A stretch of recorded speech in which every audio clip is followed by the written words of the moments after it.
হাওড়ার ভোলানাথ কবিরাজ লেনে বোমা ফেটে জখম হলো শিশু। ব্যাটরা থানা থেকে 100 মিটার দূরে গতকাল এই ঘটনা ঘটে। জানা গিয়েছে মাঠে ব্যাডমিন্টন খেলছিল বেশ কয়েকজন শিশু। সেই সময় বোমা ফেটে জখম হয় 9 বছরের রোশন সিং।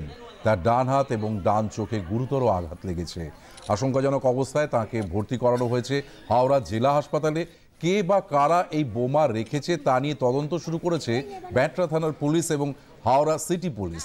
বাজি না বোমা তা তারাও খতিয়ে দেখছেন বলে জানিয়েছেন স্থানীয়রা।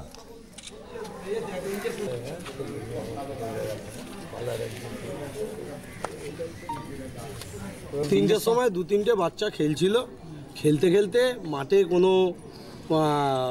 বাজির কিছু পড়েছিল, বাচ্চা ছেলে। বাজি না বোম এখন সেটা বলা যাচ্ছে না বাজি না বোম, কেন পুলিশের এতে আছে, পুলিশ তদন্ত করছে, আমরাও দেখছি, সিসিটিভি আছে।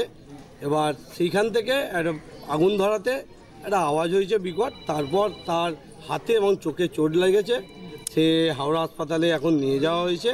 এই অবধি। তখন কি মাঠে কেউ ছিল না, মাঠে কেউ ছিল না, আওয়াজটা পেতেই সবাই। তাহলে আপনারা জানলেন কি করে? আওয়াজ পেতে তারপর খবরাখবর হতে আমরা জানতে পেরেছি। এখন বাচ্চাটার কি অবস্থা? বাচ্চাটার অবস্থা এখন হাওড়া এমার্জেন্সিতে গেছে, মনে হয় ভর্তি নেবে, তারপর জেনে বাকিটা বলতে হবে।